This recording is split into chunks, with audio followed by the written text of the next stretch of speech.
Kaf. My name is Pedro. Abraão iria sacrificar Isaac.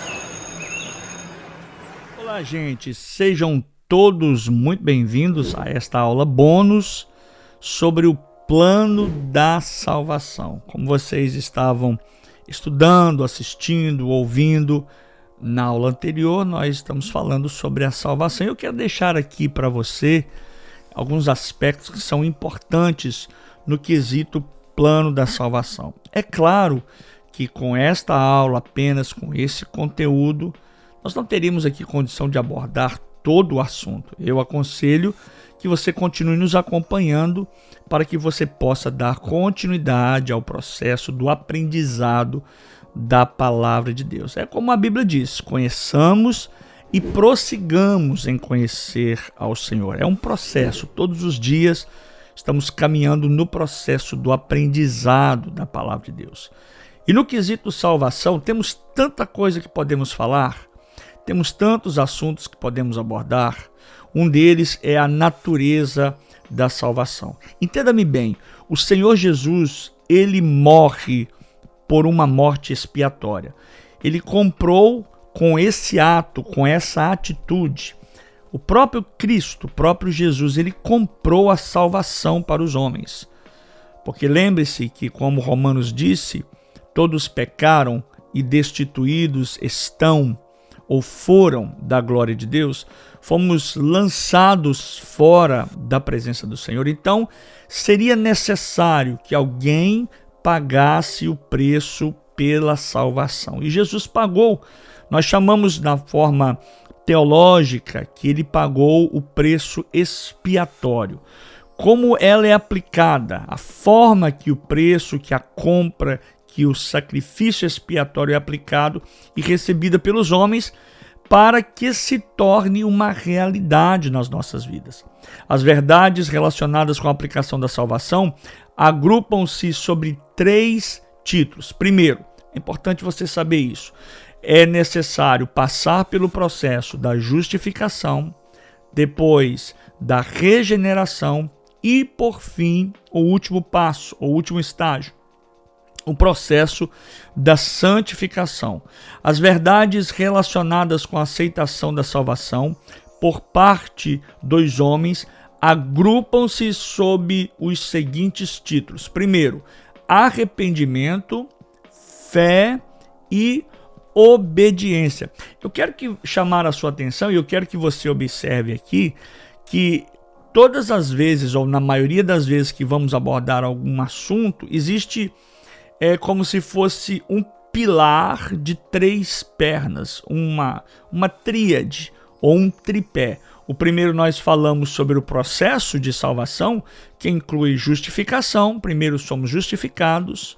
Segundo, regenerados. E terceiro, santificados. No que diz respeito em relação ao homem, a atitude que deve partir do homem, entendemos que deve haver primeiro uma tríade, deve haver um tripé de sustentabilidade, é o sustentáculo da nossa fé. Ela procede a partir do arrependimento, deve-se haver, não existe como haver salvação sem arrependimento. Deve haver o arrependimento. Segundo, a fé, porque é pela fé. A Bíblia diz que pela fé sois salvos. Pela graça sois salvos por meio da fé. O veículo que nos leva à salvação é a fé. Você precisa crer, você precisa acreditar. E terceiro e último é a obediência, porque sem obedecer não tem como permanecer. Então eu quero passar para você esses aspectos principais que nos distingue e que nos leva à salvação. Novamente, vou abrir aqui um parênteses para ratificar ou para corroborar o que nós estamos falando e ensinando. O processo ou o ensino é longo, né? O caminho é longo, mas é vitalício. O caminho é longo, vitalício e necessário para que você entenda, compreenda e receba. Então, nós precisamos passar por esses passos.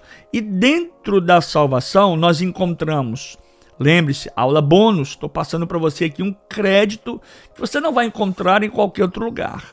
Tá? Então, dentro desse processo, você precisa caminhar dentro da natureza da salvação. Se fôssemos aqui estudar um assunto concernente à salvação, eu viria falar para você do quesito, o que nos leva a entender a natureza da salvação. E dentro da natureza da salvação, falaríamos dos 3 aspectos da salvação, pelos quais nós já acabamos de mencionar, eu acabei de mencionar, que é a justificação.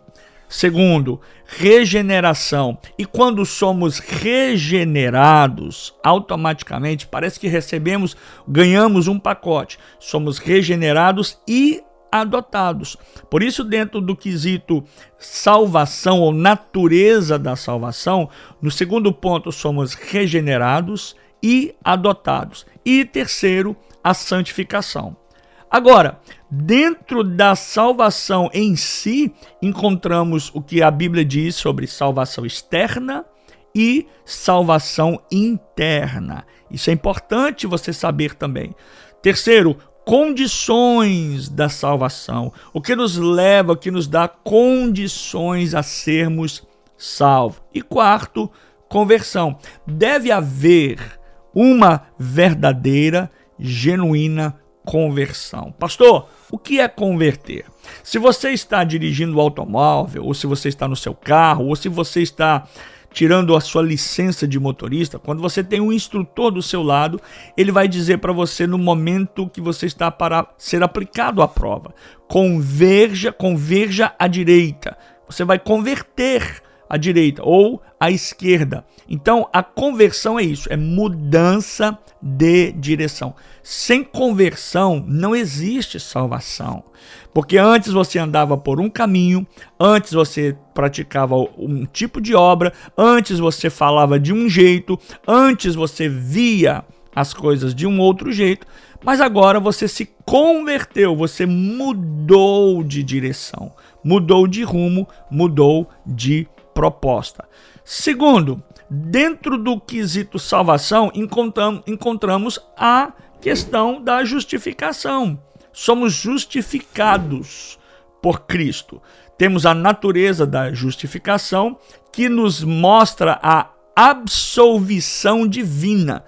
Quando somos justificados, é como se estivéssemos diante de um juiz, e o juiz vai decretar, ele vai dirigir, ele vai estipular a nossa causa. Vamos alcançar através deste justo juiz, que é Cristo, né, a absolvição divina. Depois, necessidade de justificação, a condenação do homem, a fonte da justificação. De onde provém a fonte da justificação? Falamos também sobre a graça, que nos dá a certeza desta fonte inesgotável da justificação em Cristo Jesus. Quarto, o fundamento da justificação, que é com base na justiça de Cristo. Quinto, os meios da justificação. Então você pode observar que são vários processos, vários passos, vários caminhos que conduzem a um só. Qual é esse caminho que conduz qual é o destino que nos conduz à salvação? São vários caminhos, são várias etapas, são várias fases que passamos por ela, que nos vai levar a um destino só. Que destino? A salvação.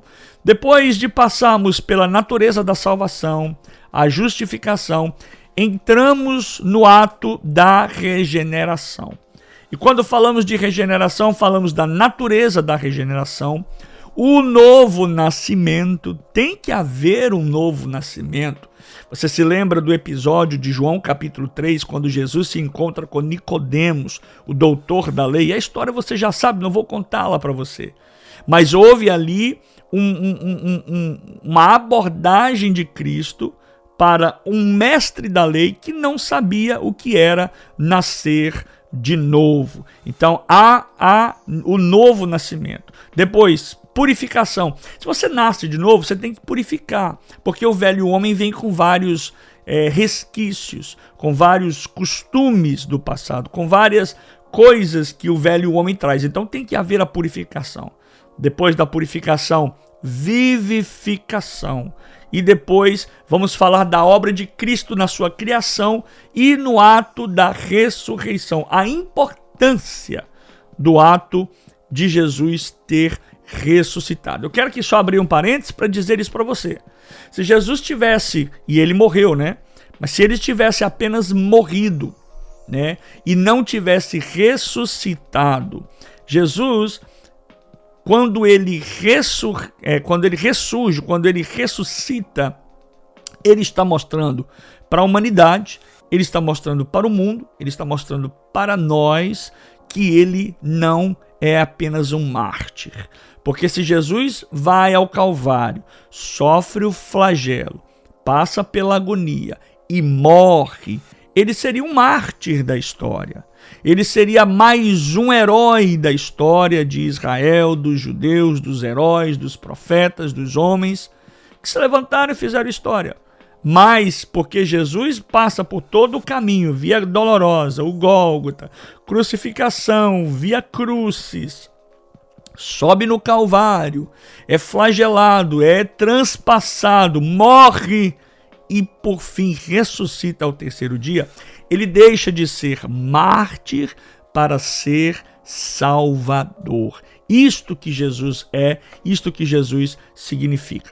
Gente, tem tanta coisa que podemos falar, os efeitos da regeneração, os meios da regeneração, a necessidade da regeneração.